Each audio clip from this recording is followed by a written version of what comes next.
చిట్టి చిట్టి మిరియాలు చెట్టు కింద పోసి పుట్టమన్ను తెచ్చి బొమ్మరిల్లు కట్టి అల్లవారింటికి అంటూ ఎన్నో పద్యాలు పాడుకుంటూ చెంగు చెంగున తిరిగేటటువంటి బాల్యం. అలాగే బాల్యం దాటిన తర్వాత కౌమార దశ.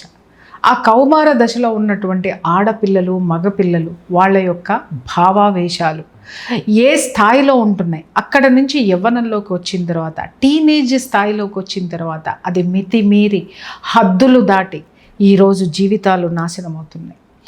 అరమరికలు లేనటువంటి స్నేహం ఉండవలసినటువంటి ఆడ మగ మధ్య ఇక్కడ బాల్యంలో ఎలాంటి పోకడలు పోతున్నారు, బాల్యం నుంచి వాళ్ళ యొక్క భావనల్లో ఆలోచనలో వికృతమైనటువంటి ఆలోచనలు పోకడలు ఎందుకు వస్తున్నాయి అనేటటువంటి విషయాలను తెలుసుకునే ముందు మై డియర్ ఫ్రెండ్స్, నేను మీ ప్రియా చౌదరి.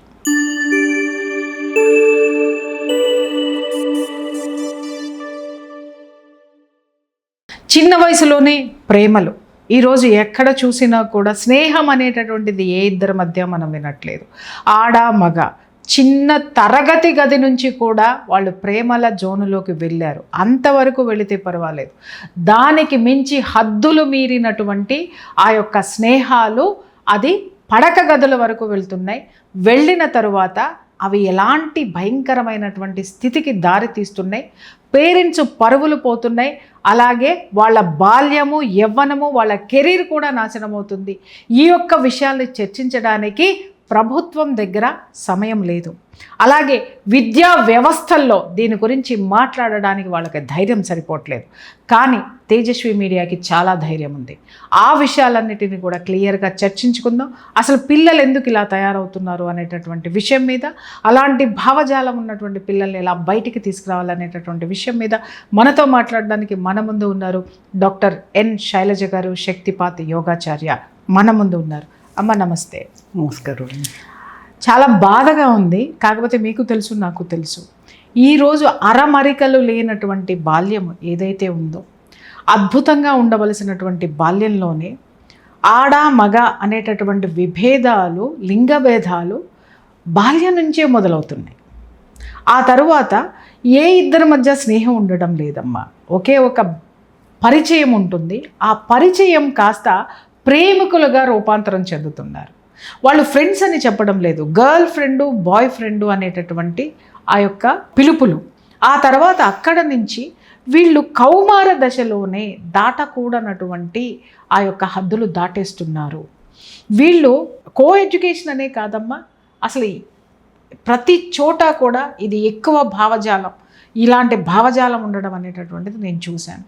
టీనేజ్ పిల్లల్లో మరి విపరీతమైనటువంటి పోకడలు. స్నేహం అంటే సెక్స్, ఇది మాత్రమే ప్రేమ అనేటటువంటి ఒక విపరీతమైనటువంటి ధోరణిలోకి ఈరోజు పిల్లలు వెళ్ళిపోయారు.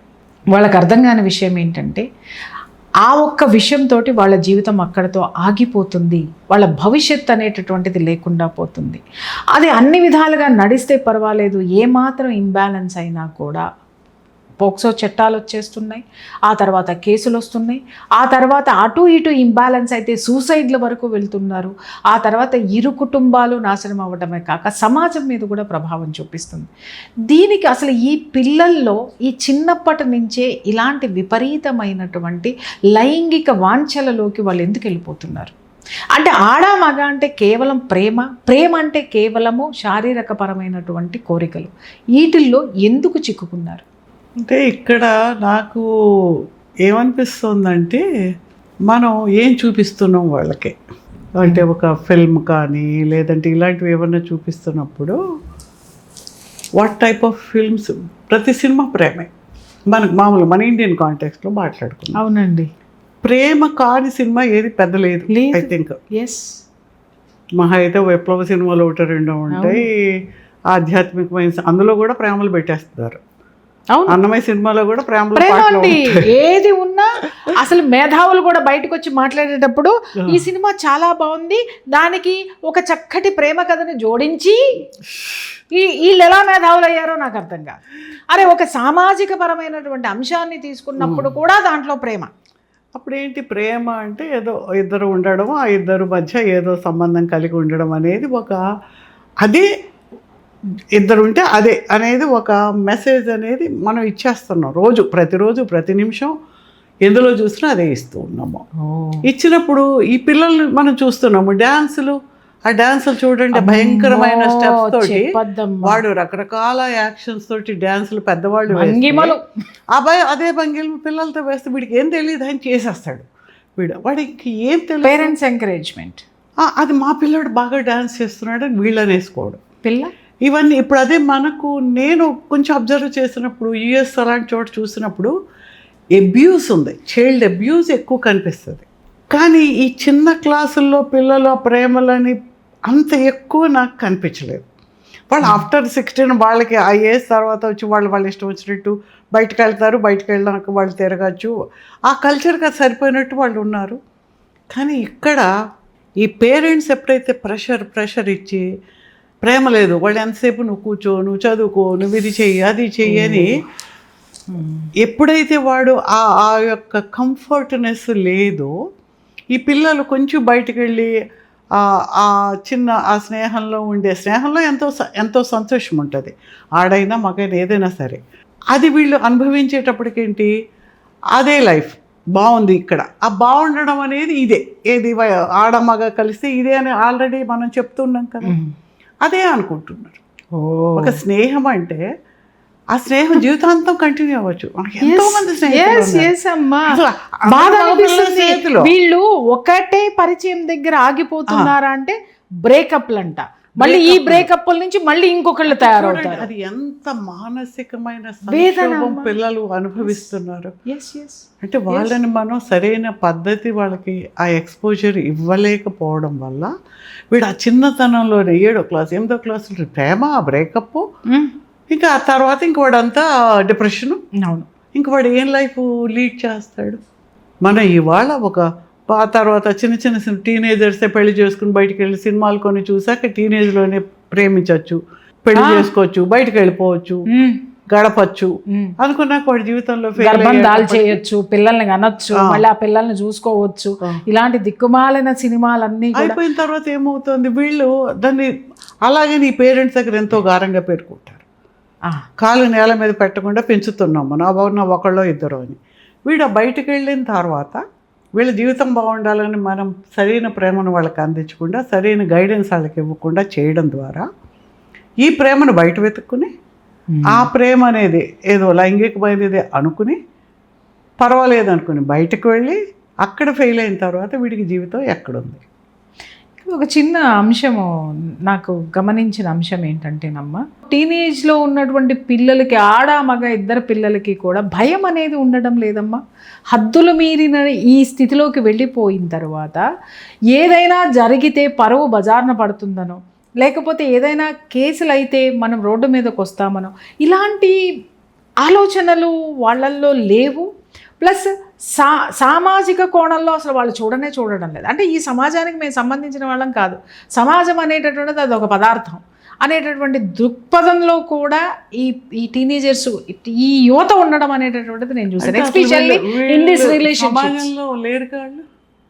ఇప్పుడు మీరు ఎవరు ఉంటున్నారు, మీరు మీ ఇద్దరు పిల్లలు ఉంటున్నారు. అవును, అమ్మ లేదు, నాన్న లేదు, అమ్మమ్మ లేదు, నానమ్మ లేదు, ఎవరు లేరు. ఉంటే వాళ్ళు అవుట్ సైడర్స్ ఏదో వస్తారు, పలకరిస్తారు, పోతారు. మీరే మీ ఉన్న ఇద్దరిలో మీరు వాళ్ళని బాగా చేయాలి, వాళ్ళ జీవితం ఎంతో వికసించాలనుకుని మీరు పెట్టేటప్పటికి వీళ్ళు బయటకు పోతున్నారు. సో వీడికి సమాజంతో ఒక ప్రేమ, ఒక స్నేహము, ఒక షేరింగు, ఆ స్నేహభావం అనేది వీళ్ళు అసలు క్రియేటే కానప్పుడు ఇంక వాడు ఎవడు ఏమనుకుంటాడు అనేది కూడా ఎందుకు వస్తుంది వాళ్ళకి. అమ్మ ఇంకొక ధోరణి కూడా చూశాను, ఈ పిల్లల విపరీతమైనటువంటి లైంగిక వాంఛల ధోరణితోటి కూడుకున్నటువంటి పిల్లల్ని కూడా నేను చాలా మందిని కౌన్సిలింగ్ చేయడం అనేది జరిగింది. ఏమో అలా ఉన్నారు. అంటే వాళ్ళు ఎందుకు అలా తయారవుతున్నారు అనేటటువంటి దానికి కారణాలు కూడా వెతికితే మీరు అన్నట్టు హార్మోన్స్ ఇంబ్యాలెన్స్ ఒకటి చాలా తక్కువ. హార్మోన్స్ ఇంబ్యాలెన్స్ చాలా తక్కువ. కానీ వాళ్ళల్లో నాకు ఎక్కువ కనిపించింది ఏంటంటే వాళ్ళ చుట్టూ ఉన్న వాతావరణం కూడా ఇలాగే ఉంటుంది. ఎక్స్పోజర్ టు ఇప్పుడు ఒక ఉన్నతమైన కుటుంబం అనుకోండి, ఆ ఉన్నతమైనటువంటి కుటుంబంలో ఉన్నటువంటి వాళ్ళు చిన్నప్పటి నుంచే మీరు అన్నట్టుగా మానిటరింగ్ లేదు వాళ్ళ బాల్యం మీద. ఇటు చూస్తే అన్నో తమ్ముడో బాబాయో బావో ఎవరో ఒకళ్ళు ఇదే రిలేషన్షిప్లో విచ్చలవిడితనమైనటువంటి ఆ రిలేషన్షిప్స్లో ఉండడం కూడా వీళ్ళల్లో ఆ భావనల వైపు, అంటే జీవితం అంటే ఎవరినైనా సరే, నేను ఒక పిల్లోడి నుంచి నేను విన్న మాట నాకు అసలు షాక్ అయినా ఏంటంటే వాడి పారేయాలి. ఆడపిల్ల నోటి నుంచి విన్నది ఏంటి అని అంటే, ఇంత ఎంజాయ్మెంట్ నేను జీవితంలో చూడాలి. టీనేజర్స్ ఏంటమ్మా వాళ్ళ శరీరం ఎంత ఉంది, ఎలా స్పందిస్తుంది, భవిష్యత్ ఏంటి అనేటటువంటి దాంట్లో వాళ్ళు ఆలోచన లేకుండా, ఇలాంటిది ప్రకృతి విరుద్ధమైనటువంటి ఆలోచనలు కావా ఇది? అంటే ఇవన్నీ ప్రకృతి విరుద్ధంగానే జరుగుతున్నాయమ్మా. ఇదన్నీ సమాజం యొక్క ఆమోదంతో జరగడం లేదు. పేరెంట్స్ యొక్క ఆమోదంతో జరుగుతున్నాయా, లేకపోతే వీళ్ళ యొక్క ఆమోదంతో జరుగుతున్నాయంటే ఇవి రెండు కలిసే ఉన్నాయి. నేనేమంటానంటే, ఇలాంటి అసహజమైనటువంటి వాతావరణాన్ని ఎంచుకునేటటువంటి పిల్లల్ని దారిలో పెట్టడానికి పేరెంట్స్కి పిల్లలకి ఏ విధమైనటువంటి థెరపీ ఉంది? ఎనీథింగ్ నన్ను ఏది అడిగినా ఎనర్జీ బ్యాలెన్స్ అనే చెప్తాను కదా. నేను ఇక్కడ బ్యాలెన్స్ కూడా ఉంటుంది, చక్ర బ్యాలెన్స్. ఆ చక్ర బ్యాలెన్సింగ్ లో మనం ఏం చేస్తామంటే, మనకు మూలాధార చక్రం పైన స్వాదిష్టాన చక్రం ఉంటుంది. That is for sexual feelings. కానీ ఇట్స్ అ వెరీ హైలీ, చాలా పొటెన్షియల్ ఎనర్జీ స్వాదిష్టాన చక్ర. అందుకని అది చూడండి, ఎవరికైనా ఆ వాంఛ వచ్చినప్పుడు వాడు ఏదంటే అది చేసేస్తాడు. అవును, ఇప్పుడు కూడా అంటే వాడికి తెలియదా ఏదన్నా అయితే మళ్ళీ నేను ఇరుక్కుంటానికి, అయినా కూడా ఆ ఎనర్జీ వాడిని అన్కంట్రోలబుల్ చేస్తాడు. అంత ఎనర్జీ ఉంటుంది ఆ చక్రాలో. అదే సరైన దాన్ని ట్రాన్స్మ్యూటేషన్ ఆఫ్ ఎనర్జీ అంటారు. ఆ ఎనర్జీని మనం చక్రాస్లోంచి పైకి తీసుకొచ్చి మనం థ్రోట్ చక్ర, ఆజ్ఞ చక్ర దగ్గర మనం ఆపితే వాళ్ళు విపరీతమైన క్రియేటివిటీ వస్తుంది వాళ్ళకి. తర్వాత ఇంటలెక్చువల్గా వాళ్ళు చాలా అద్భుతంగా అవుతారనమాట. ఇంట్యూషన్, అక్కడ ఓవర్ఫ్లో ఉన్నటువంటి ఎనర్జీని అది దాన్ని సెట్ చేయడం, బ్యాలెన్స్ అయినప్పుడు వాడు ఇలా కాడు. ఓకే. కాబట్టి మనం ఏంటంటే ఈవెన్ వాళ్ళకి రకరకాలైన పర్వర్షన్స్ కూడా చూస్తున్నాం, పెద్దవాళ్ళు చిన్నవాళ్ళలో. ఆడపిల్లలు అయితే మన డిసీజెస్ చూస్తున్నాం, పీసీఓడి, ఇవన్నీ రకరకాలు చూస్తున్నాం, మెన్స్ట్రువల్ ప్రాబ్లమ్స్ చూస్తున్నాం. ఈ చక్రాన్ని బ్యాలెన్స్ చేయాలి. ఆ చక్ర బ్యాలెన్సింగ్, ఆ ఎనర్జీని ట్రాన్స్మ్యూట్ చేయడము, క్లెన్సింగ్ ఆఫ్ ది చక్ర చేసినప్పుడు చాలా వరకు తగ్గుతాయి. ఓకే. అండ్ హార్ట్ చక్ర క్లోజ్ అవ్వడము, సెక్స్ చక్ర ఓపెన్ అవ్వడము. ఎక్కడ పోతున్నారు వీళ్ళు? అదే వాడుకుని వదిలేయడం అన్న వర్డ్ ఎందుకు వస్తుంది? వాడు నిజమైన ప్రేమ అంటే మాట ఎందుకు? అది అంటే నేను అదే అంటున్నా, ఇప్పుడు ఒక కల్చర్ కదా, పెళ్ళి అనేటటువంటి బాండింగ్, ఒక బంధం అనేటటువంటి బాండింగ్, అది కూడా వీళ్ళు ఎలా చూస్ చేసుకుంటున్నారు అంటే, అక్కడ కూడా ఒక మెటీరియలిస్టిక్లో ఆ పెళ్లి చేసుకోవాలి, ఇద్దరు పిల్లల్ని కనాలి కాబట్టి పెళ్ళి, లేదా కట్నం వస్తుందో ఆస్తులు కలిసి వస్తాయి కాబట్టి పెళ్ళి, లేదా విసిగిపోయి ఉన్నాం కాబట్టి ఏదో అవతల వాళ్ళు అడిగారు కాబట్టి పెళ్ళి. ఇది తప్ప ఒక సంసారం లీడ్ చేయడము, ఈ సమాజంలో మనం ఒక ఉన్నతమైనటువంటి ఒక కుటుంబాన్ని ఉన్నతంగా తీర్చిదిద్దుకుందాం, ఒక మంచి కుటుంబాన్ని ఏర్పరచుకుందాం అనేటటువంటి ధోరణి, అది ఎప్పటి నుంచి మరుగైపోయిందో నాకు అర్థం కావట్లేదమ్మా. ఏదైనా సరే అన్ని బంధాలు ఆర్థిక బంధాలే అంటున్నాం కదా. ఒకప్పుడు ఒక ఎగ్జాంపుల్ చెప్పాలంటే, ఈ మధ్యనే మా ఫ్రెండ్స్ 50th మ్యారేజ్ యానివర్సరీకి వెళ్ళాం. 50 ఏళ్ళు అయింది వాళ్ళ పెళ్ళి ఎవరు చేశారు? నేను చేశాను. నేను మా హస్బెండ్ చేసాం. మా పెళ్ళి అయ్యి అప్పటికి 2 నెలలు అయింది. మాది మా ఇద్దరం క్లాస్మేట్స్, మేము చేసాం. ఏదో మాకు పేరెంట్సే చేశారు. ఓకే. ఏదో అతి కష్టం ఏదో చేసినా పాపం చేశారు. వీళ్ళు ఏదో ఉన్నారు చేశారు. మేము వెళ్ళి యూనివర్సిటీలో చేరేటప్పటికి వాళ్ళిద్దరు ఇంటర్ కాస్ట్ అయ్యేటప్పటికి వాళ్ళు ఒప్పుకోకపోతే ఇంకా ఇబ్బంది పెట్టేలా ఉన్నారు, వేరే సంబంధాలు చూస్తున్నారు, పెళ్లి చేసుకోక తప్పదంటే సరే ఎక్కడంటే గుడి అన్నారు. గుడికి వెళ్ళాము, మేము ఇద్దరం కాళ్ళగడి పెళ్లి చేస్తాం. అది వాళ్ళకి, మాది 50 మేము పెద్దలు అనమాట. వాళ్ళిద్దరు మమ్మల్ని పిలిచారు అనమాట మన 50th 50 సంవత్సరాలు సంపూర్ణంగా. ఎంత చక్కగా చూడండి. అయితే మేము still we are continuing our friendship అనమాట. అప్పుడు ఏం లేదు, నువ్వేం తెస్తావు నేనేం తెస్తావు ఏం లేదు. వాళ్ళకేం లేదు, ఎవరికో ఒకరు ఇది ఒక research. పెద్ద వండర్ గా కనిపిస్తుంది నాకు. లవ్ మ్యారేజ్ లో 50 years గడిచిపోయినాయా?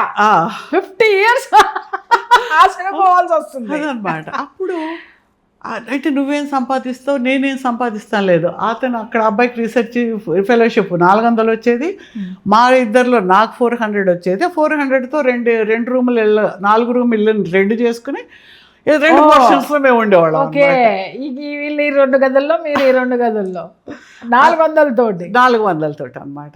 అంటే నీకేముంది, నాకేముంది, నువ్వేం తెస్తావు, నేనేం తెస్తావు. కానీ ఇప్పుడేముంది, తిరగడమే చేయడమే. మళ్ళీ పెళ్ళి అనేటప్పటికి వీళ్ళే చెప్తారు, మా అమ్మ నాన్న అది అడగండి ఇది అడగండి, వాళ్ళు ఎవరికి ఇస్తారు, ఇవ్వాలి కదా అని. అంటే అమ్మ నాన్నలు కూడా ఈ బంధాల్లోంచి, ఆర్థిక బంధాల్లోంచి వాళ్ళ దగ్గర లాగేది ఏంటని ఆడపిల్లలు చూస్తున్నారు, మగపిల్లలు చూస్తున్నారు. ఇప్పుడు నేను మిమ్మల్ని ఒక ప్రశ్న అడిగాను. ఇందాక మనం మాట్లాడుకున్న దాంట్లో స్వాదిష్టాన చక్రాలో ఉన్నటువంటి ఎనర్జీ ఓవర్ఫ్లోకి వాళ్ళు సెక్షువల్ డిజైర్స్లోకి వెళ్ళిపోయి అలా గాడి తప్పుతున్నారు. మరి ఇప్పుడు ఈ రిలేషన్షిప్స్ బ్రేక్ అవ్వడానికి ఏ చక్ర? అది కూడా అదే,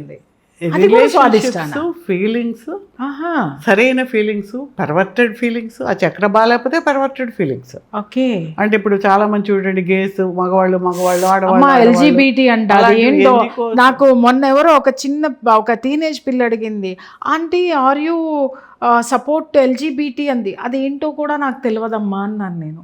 అంటే ఆ అమ్మాయి ఇలా చూసి, మీరు ఇంత బాగా మాట్లాడతారు కదా, మీరు ఇంత నాలెడ్జ్ కదా అని అంటే, చూడమ్మా నాకు తెలిసింది మాత్రమే మాట్లాడతా, తెలియంది ఈ ప్రపంచంలో చాలా ఉంది, అంటే ఏంటి అని అడిగితే ఇంకా ఆ పక్కన ఉన్నటువంటి ఇంకో పిల్లకి నెత్తి నోరు కొట్టుకుందనమాట. అయ్యో ఆంటీ, ఇప్పుడు మేము మీకు అదేంటో చెప్తే మీరు మా క్లాస్ పిక్తారు, వదిలేసేయండి అని చెప్పి. ఆ తర్వాత నేను కనుక్కున్నది ఏంటి అని అంటే, లెస్బియన్స్, గేజ్, తర్వాత ఇంకేంటమ్మా బయోసెక్షువల్, ట్రాన్స్జెండర్స్, ఇది కమ్యూనిటీస్ అంటండి. అంటే వీళ్ళందరూ కూడా కలిసి అది ఏంటో నాకు అర్థం కాలేదమ్మా, అసలు దానికి ఒక పేరు పెట్టారు, అది లీగలైజ్ చేయాలి అనేటటువంటి ధోరణిలో ఉన్నారు. తర్వాత మళ్ళీ వీళ్ళకి సంబంధాలు, వీళ్ళ నుంచి వీళ్ళకి సంబంధాలు. అసలు అదంతా వినగానే నాకు ఇట్లా షివరింగ్ వచ్చేసి, నేను అప్పుడు అనుకున్నాను, ఎక్కడన్నా ఒక 100-1000 గజాలు స్థలం ఎక్కడన్నా ఎవరన్నా నాకు ఇస్తే దాంట్లో ఒక గుడిసేసుకొని ఒక పర్ణశాల కట్టుకుని ఈ ప్రపంచంలో. హిమాలయాలకు అనుకోలేదా? అంటే చలి ఎక్కువ అక్కడ, కష్టం, చలి పడదు నాకు. అందుకని ఎక్కడో చోట ఒక 1000 గజాలు గవర్నమెంట్ నాకు ఇంతసారి నోరేసుకుని అరిశాను కాబట్టి అని దయదలిచి ఏమన్నా ఎక్కడన్నా ఊరు చివరో లేకపోతే ఎక్కడో ఒక చోట ఇస్తే, అడవిలో ఇచ్చినా సరే శుభ్రంగా ఒక పర్ణశాల కట్టుకొని ఈ ప్రపంచం వైపు తిరిగి చూడాలని అయితే నాకు మాత్రం అనిపించలేదమ్మా. ఎందుకంటే ఒక అద్భుతమైనటువంటి, మీరన్నట్టుగా ప్రేమ పెళ్ళి 50 సంవత్సరాలు, మొన్న మీరు వెళ్ళొచ్చారు అని అంటే వినడానికి ఎంత అద్భుతంగా ఉంది చెప్పండి. ఆ దాంపత్యంలో మీరు కూడా అంతే 50 years మీ దాంపత్యంలో ఉన్నాయి, అలాగే మాకు 20 years ప్లస్ ఉన్నాయి. గొడవలు లేవా? ఉన్నాయి. హెచ్చు తగ్గులు లేవా? ఉన్నాయి. అలాగే సుపీరియారిటీ కాంప్లెక్స్ లేదా? ఉంది. కానీ వీటన్నిటిని చక్కగా అమర్చుకుంటూ ఓవర్కమ్ అవుతూ ఒక అద్భుతమైనటువంటి జీవితాన్ని లీడ్ చేసుకొని వచ్చినటువంటి ఈ జీవితాన్ని ఈ జనరేషన్ మిస్ అవుతుంది. సో వీళ్ళని ఎలా హీల్ చేయాలమ్మా? ఏదైనా సరే ఈ ఫ్యామిలీలో ఒకళ్ళైనా ఎనర్జీ బేస్డ్ బ్యాలెన్స్ ఎలా చేసుకోవాలి అనే ఒక అవగాహన ఉంటే ఆ బ్యాలెన్స్ చేసుకోవడం అనే దాని మీద వర్క్ చేయిస్తాము. అది అవ్వచ్చు, ఆల్మోస్ట్ 90% అవుతుంది. అంటే ఆ 10% ఏదైనా మరీ కార్మిక్ ఇంకా చాలా ఇలాంటివి ఏమైనా ఉంటే, లేకపోతే వీళ్ళు అంత లెవెల్లో వీళ్ళు చేయకపోయినా, కన్సిస్టెన్సీ లేకపోయినా తగ్గుతుంది. ఓకే, ఇప్పుడు కన్సిస్టెంట్గా చేసేటప్పుడు you will get a solution to anything.